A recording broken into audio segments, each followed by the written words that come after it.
Tilak school of science બામણમાં online અભ્યાસ રસાયણ વિજ્ઞાન લેસન 2 દ્રાવણમાં તમારું હાર્દિક સ્વાગત છે. સ્કૂલ દિવસે દિવસે પહેલાં ઝલક જોઈશું અને સૌથી પહેલાં જોરદાર રિઝલ્ટ વિશે તમે વિચારી શકો છો કે આપણા મજાનું રિઝલ્ટ અહીંયા તૈયાર છે. ઓકે, ત્યાર પછી આપણી સ્કૂલમાં ધાર્મિક કુમારને, મિત કુમારને, હિમાક્ષીને, ખુશીબેનને શું મળ્યા છે? સ્કોલરશિપ સર્ટિફિકેટો મળ્યા છે. અને એ જ રીતે આપણું આ ધોરણ 12નું પરિણામ તમે જોઈ શકો છો. તો એવી જ તમારા પાસે પણ અપેક્ષા સાથે આપણે Welcome students. So today we are going to discuss about chemical reaction. આજે આપણે રાસાયણિક પ્રક્રિયાઓ જોવા. આ રાસાયણિક પ્રક્રિયાઓ ખૂબ જ મહત્વની છે અને પરીક્ષામાં આ લેસનમાંથી તો આપણો લેસન 7 ચાલી રહ્યું છે એમાંથી જે હમણાં શીખવવા જાઉં છું એ પ્રકારની જ રાસાયણિક પ્રક્રિયાઓ પૂછાવાની હોય છે. અહીં આપણા પાસે પહેલાં તો આ પ્રક્રિયા છે ઓક્સિડેશન અને રિડક્શન કરતા તરીકે.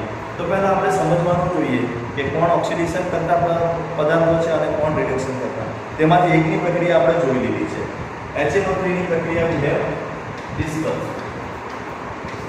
HNO3 ને આપણે આરામથી ભણી લીધું છે. હવે બાકી કોણ રહ્યા છે?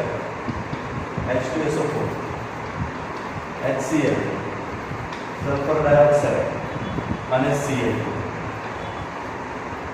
સ્ટુડન્ટ્સ આટલી પ્રક્રિયાઓ આપણે જોવાની છે કે H2SO4 ની રાસાયણિક પ્રક્રિયા, HCl ની, SO2 ની અને Cl2 ની. એકચ્યુઅલી આપણે આ પ્રક્રિયાઓ સારી રીતે સમજી જ ચૂક્યા છે, પણ છતાં એકવાર આપણે આપણા મનને સેટિસ્ફાઈડ કરવા માટે આ શીખી લઈશું.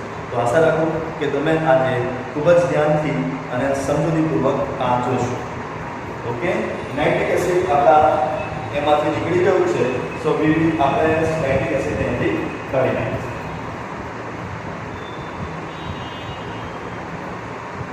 ચલો જાતે નક્કી કરવાનું છે.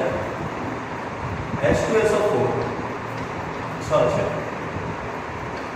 HCl -1 છે, SO2 +4 છે, Cl2 0.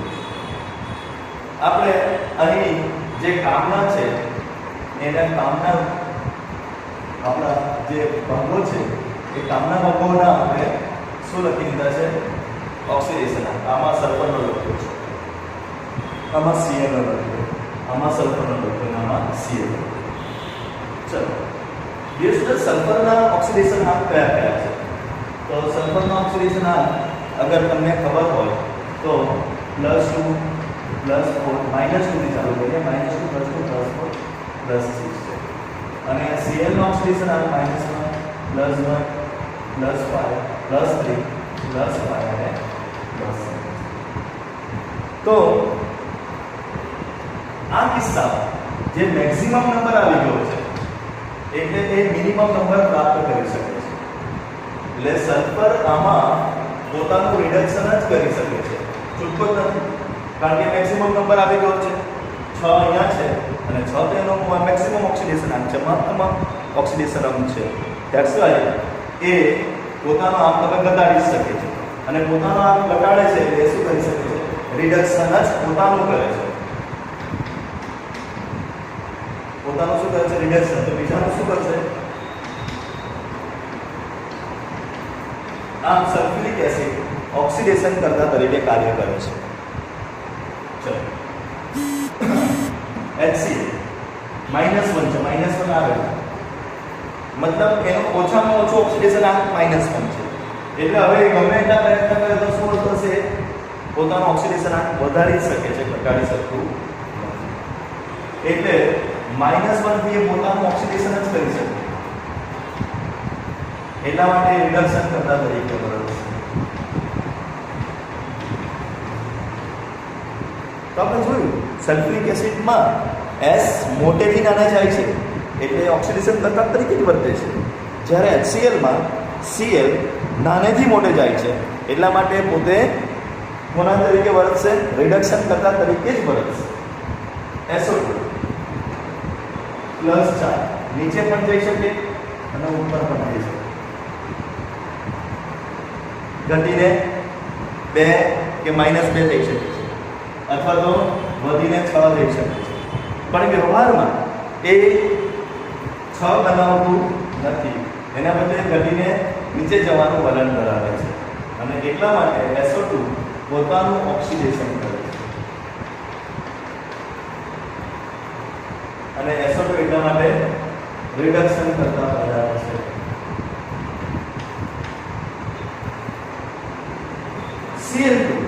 Cl2 જે 0 છે, 0 થી વધશે, ઘટતું નથી, એટલે વધે તો એ પોતાનું શું કરે છે? ઓક્સિડેશન કરે છે, પોતાનું રિડક્શન કરે છે. Cl2 પોતાનું રિડક્શન કરે છે એટલે એ ઓક્સિડેશન કરતા તરીકે કરે છે. તો અહીંયા આપણા પાસે જે 4 અભ્યાસ કરવા જવાના છે એ 4 સંયોજનો H2SO4, HCl અને SO2 અને Cl2 છે. આ બધા 4 પૈકી 2 ઓક્સિડેશન કરતા છે અને 2 રિડક્શન કરતા છે. તો હવે તમારે જાતે પોતે નોંધ બનાવવાની કે કોણ ઓક્સિડેશન કરતા તરીકે કાર્ય કરી શકે અને કોણ રિડક્શન કરતા તરીકે કાર્ય કરી શકે.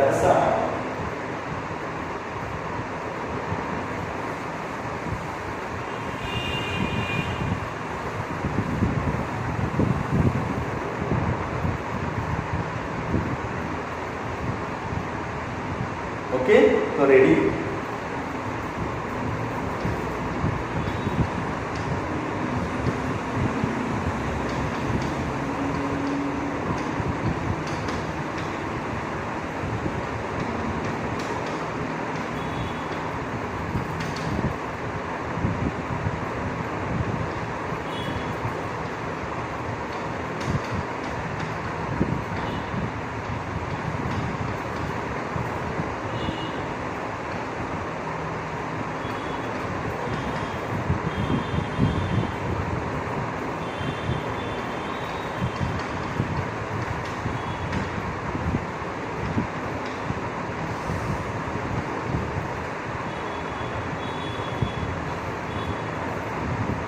H2SO4 ઓક્સિડેશન કરતા તરીકે H2SO4 પોતાનું રિડક્શન હંમેશા SO2 માં કરે છે, એટલે +6 થી +4 થી +4 એનો ઓક્સિડેશન આંક બદલાય છે. આ આપણું નોલેજ છે.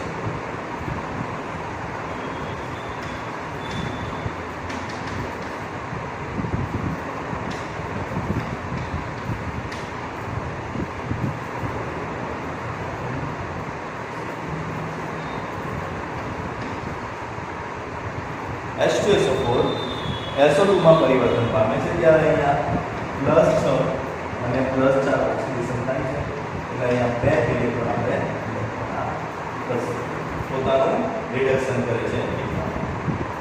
6 માંથી 4 ગયા તો કેટલા? 2 ઇલેક્ટ્રોન. ચલો, હવે અહીંયા હાઇડ્રોજન 2 છે, અહીંયા હાઇડ્રોજન 1 પણ નથી, એટલે અહીંયા આપણે 2H2O ઉમેરીએ. આ પ્રમાણે આપણા પાસે અહીંયા હાઇડ્રોજન 2 છે, અહીંયા હાઇડ્રોજન 2 આવી છે. ઓકે, તો આ રીતે પણ આપણે બેલેન્સ કરી શકીએ છીએ.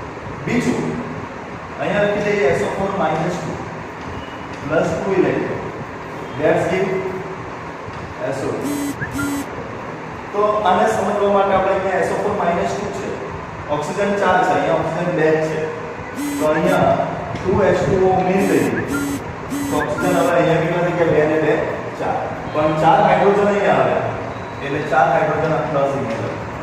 તો આ છે આપણા પાસે મેઇન સમીકરણ સલ્ફેટ, આ સલ્ફ્યુરિક એસિડ એટલે કે સલ્ફેટ SO2 માં રૂપાંતરણ થવું, અને આ મુદ્દો આ રીતે તમારે વાપરવાનો. કોઈ ડાઉટ રહેશે? સમજ પડી બધાને? -2 વત્તા 4 એટલે -4 + 4 0, અહીંયા 0 વિદ્યુત ભાર છે, અહીંયા ઉપર કઈ નથી, 0 વિદ્યુત ભાર છે. Hydrogen 4, hydrogen 4, sulphur 1, sulphur 1, oxygen 4, oxygen આ 2 અને આ 2. Everything is balance. હવે આને આપણે ઓક્સિડેશન કરતા તરીકે જુદા જુદા સંયોજનો માટે વાપરીશું.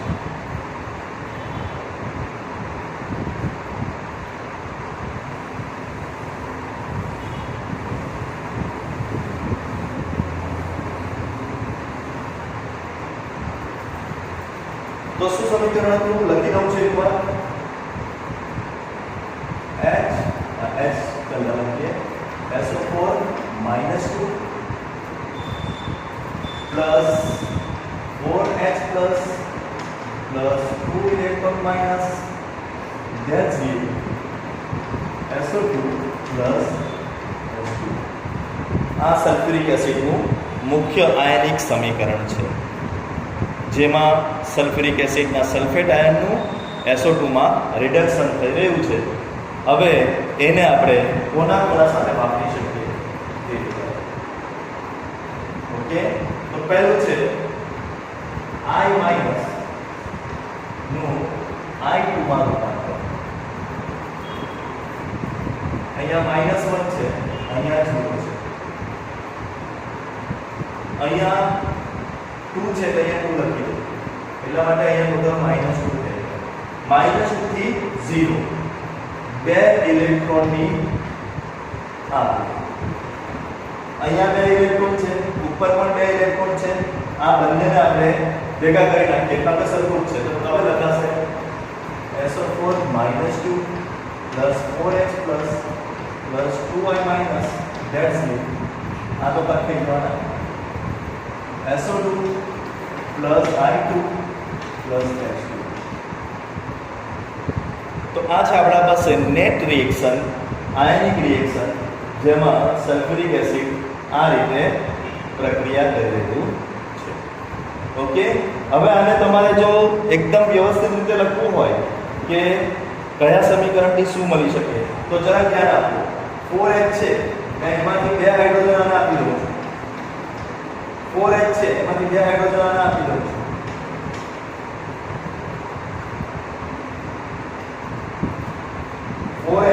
બે હાઇડ્રોજન આને આપે અને બે હાઇડ્રોજન આને આપે.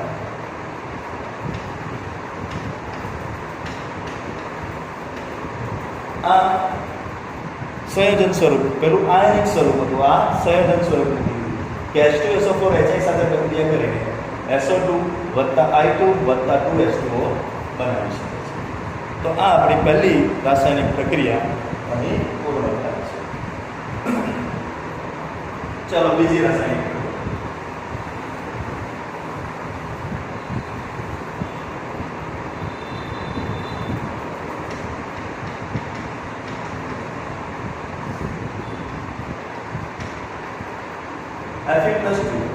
Fe+2 માં ફેરવાય છે. એક ઇલેક્ટ્રોનની આપલે થાય છે. પણ અહીંયા આપણા કેટલા પાસે છે? બે ઇલેક્ટ્રોન છે, એટલે આને બે વડે ગુણી નાખીએ બધા ટર્મને, એટલે આપણા પાસે આ બંને સરખા થાય. હવે બંનેનો સરવાળો કરીએ તો પહેલો આવશે 2Fe+2 plus SO4 -2 plus 4H+.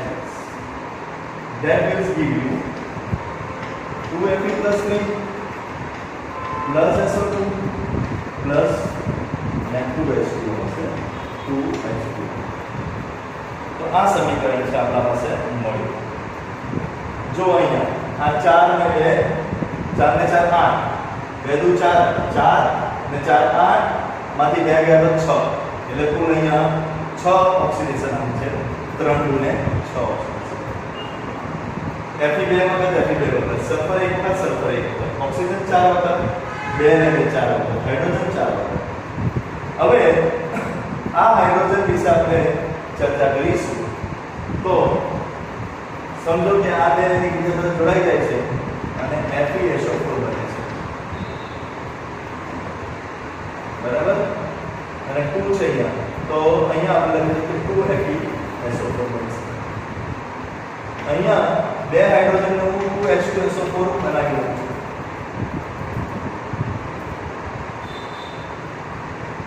આ 4 હાઇડ્રોજન ને 2H2SO4 બનાવી દઉં છું. એક વસ્તુ ધ્યાન રાખજો, આ પ્રક્રિયા ખાલી તમારા સમજ માટે બતાવું છું, કામની નથી. કામની પ્રક્રિયા પણ આ જ છે. આ તો સંયોજન કેવી રીતે બનતા હોય એની તમને સમજૂતી આપવાનો પ્રયત્ન કરું છું. અહીંયા Fe2SO4 પ્રાઇસ આ પ્રકારનું સંયોજન એટલે Fe2SO4 પ્રાઇસમાં કન્વર્ટ થઈ જશે. ઓકે, ચલો પછી SO2 નહીં બદલાય અને H2O નહીં બદલાય. તો આ પ્રમાણે આપણે આની પરીક્ષા કરી શકીએ છીએ. ઓકે, ચલો તો જોઈ શકો છો અહીં સલ્ફર 2 અને 2 4 હતા. આ સલ્ફર 2 અને સલ્ફર 2 4 હતા. સલ્ફર 3 અને 4.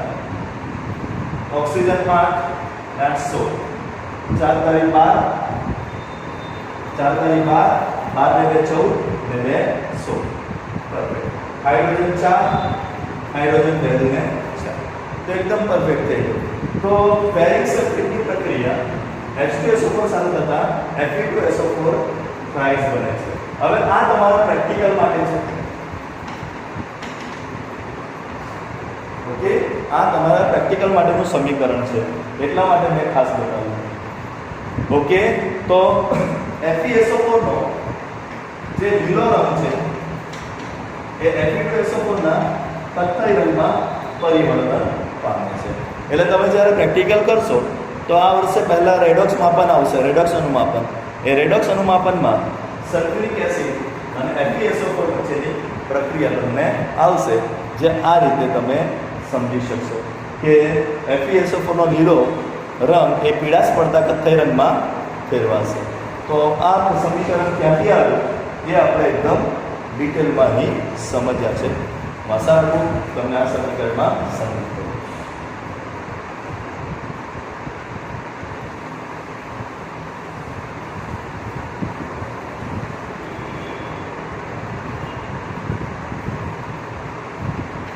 NO2 માઇનસ ને ફેરવે છે NO3 માઇનસ. INP છે નીટ અને G માટે. INP કોના માટે છે? નેટ અને જીની પરીક્ષા માટે આ સમીકરણ આવ્યું છે. ચલો અહીંયા ઓક્સિજન આયનો કેટલો કામ છે? પ્લસ ને આમાં પ્લસ 2 ઇલેક્ટ્રોનની હેરાફેરી. ઉપર પણ 2 ઇલેક્ટ્રોન, અહીંયા પણ 2 ઇલેક્ટ્રોન બંને સરખા છે. એટલે હવે લખીએ SO4 - 2 plus 4H plus plus NO2 minus that's give SO2 plus 2H2O plus NO3 minus. આ સમીકરણ આપણા પાસે તૈયાર થઈ ગયું. વિદ્યુત ભાર 4 માંથી 3 ગયા તો આ 2 અને આ 1, 4 માંથી 3 ગયા તો 1 બચ્યું. બરાબર? તો આ બાજુ આપણા પાસે 1 બચે છે. અહીંયા પણ જો 1 જ છે. તો તે આપણું પહેલું પ્રૂફ થાય છે. ઓકે, અહીંયા આપણે ઓક્સિજનની સંખ્યા બદલવાનું ભૂલી ગયા એટલે ફરીથી લખવું પડશે. આ કરી નાખવું પડશે. કારણ કે જો અહીંયા ઓક્સિજન કેટલા છે? 2. અહીંયા કેટલા છે? 3.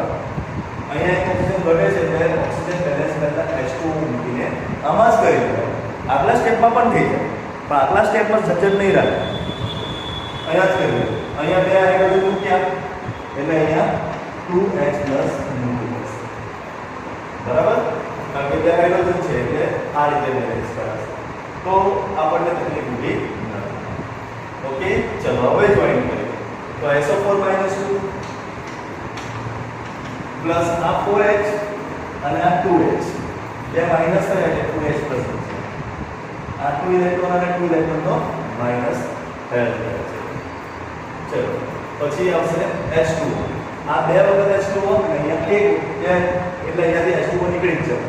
આ H2O છે, અહીંયા 2 H2O છે. કટ થઈ જશે. અહીંયા બચ્યું NO2 માઈનસ. સમજ પડી? ફરી એકવાર સમજાવું છું. સાંભળો. અહીંયા NO2 2 ઓક્સિજન, અહીંયા NO3 3 ઓક્સિજન. બેલેન્સ કરવા માટે અહીંયા H2O મૂક્યું. અહીંયા 2H પ્લસ. પણ 2H પ્લસ અહીંયા મૂકતા અહીંયા 4H છે લેફ્ટ સાઈડ પર છે ડાબો રાઈટ એટલે આ 4H માંથી 2H કટ થઈ જશે એટલે અહીંયા 2H બનશે લેફ્ટ સાઈડ પર એક વાર પાણી છે રાઈટ સાઈડ પર બે વાર પાણી છે એટલે એક કટ થઈ જતા આ બાજુ એક પાણી વધી જશે SO2 પ્લસ NO3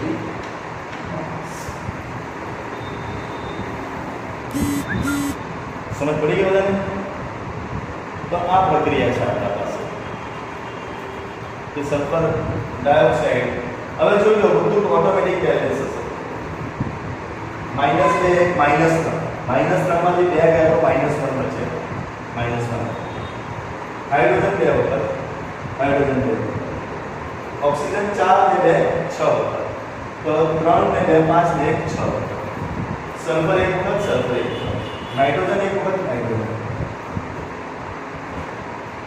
ઓકે હવે આનું સંયોજન બનાવું છું આ બે કમ્બાઈન થઈ જશે H2SO આને આપણે NaNO2 લખી દઈએ આ SO2 NaNO3 પ્લસ તો આ સમીકરણ થઈ ગયું સંયોજિત સમીકરણ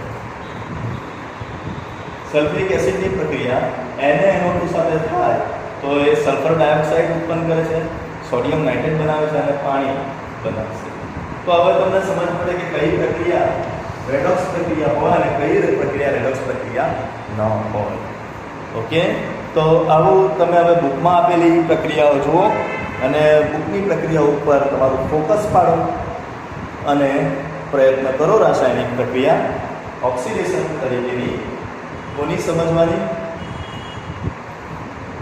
સલ્ફ્યુરિક એસિડ ઓકે તો આ છે આપણા પાસે સલ્ફ્યુરિક એસિડ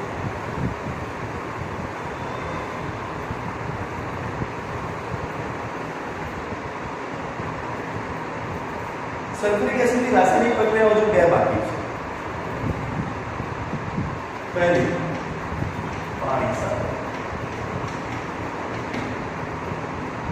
તો સલ્ફ્યુરિક એસિડ પાણી સાથે પ્રક્રિયા કરીને H2SO4 વત્તા H2O that's give H3O plus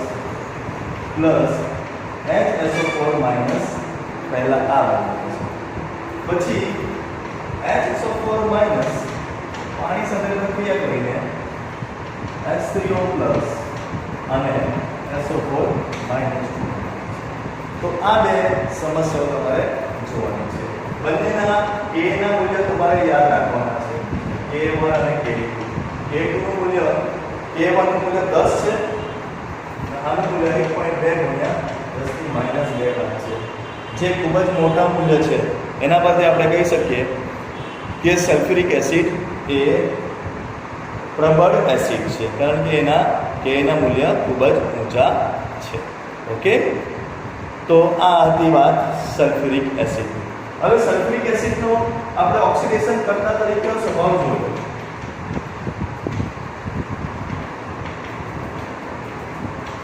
આ પદ્ધતિ બતાવે છે કે એની વધુ પડતી પ્રબળતાના લીધે એ વધુ ઓક્સિડેશન કરતા તરીકે નહીં વર્તે કારણ કે એના હાઇડ્રોજન પણ થોડા કોઈને આપવાનો પ્રયત્ન કરશે એટલે હવે યાદ રાખો કે ઓક્સિડેશન કરતા તરીકેનો સ્વભાવ HNO3 નો સૌથી વધારે પછી H2SO4 અને પછી H3PO તો ઓક્સિડેશન કરતા તરીકેનો સ્વભાવ પણ તમારે એનો યાદ રાખવાનો છે કે કોણ કઈ કેટેગરીમાં આવે છે કે HNO3 is greater than H2SO4 is greater than H3PO4 તો આ છે આપણા પાસે ઓક્સિડેશન કરતા તરીકેનો સ્વભાવ ઓકે તો we got this idea પાણી સાથે પ્રક્રિયા કરતા એ કેવું પોતાનામાં ચેન્જ આવે છે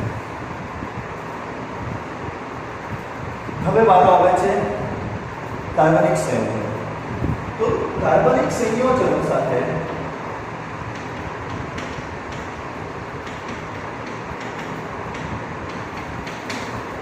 જેટલા બી કાર્બનિક સંયોજનોની અંદર પાણી હોય તો આ સલ્ફ્યુરિક એસિડ પાણીના અણુઓને પોતાનામાં શોષી લે છે અને પાણીના અણુઓને પોતાના અંદર શોષી લેતા શું થાય છે કે જે સલ્ફ્યુરિક એસિડની કાર્યપ્રણાલી છે એ એ બહુ જ બધી ઉપયોગી થઈ પડે છે. કેમ? કારણ કે પાણી જ્યાં પણ પાણીનો વાત આવશે ત્યાં આપણે સલ્ફ્યુરિક એસિડ મૂકીશું તો એ સલ્ફ્યુરિક એસિડ એ પાણીને પોતા તરફ આકર્ષી લે છે અને વાતાવરણ ભેજ રહિત કરી નાખે છે. તો એ સમજવા માટે આપણે ગ્લુકોઝ અથવા તો ફ્રુક્ટોઝ અથવા તો સુક્રોઝનો અનુભવ કરીએ. તો ચાલો સુક્રોઝ C12H22O11 આ સુક્રોઝ છે. આ આપણે એને શું નામ આપીશું? ખાંડ, શર્કરા પણ કહી શકીએ. શર્કરા છે, ખાંડની અંદર સલ્ફ્યુરિક એસિડ નાખવામાં આવે તો ખાંડમાં રહેલો બધું જ જે પાણી છે એ પાણી પણ H2SO પર શોષી જાય છે અને ફક્ત અહીંયા રહી જાય છે કાર્બન અને 11H2O.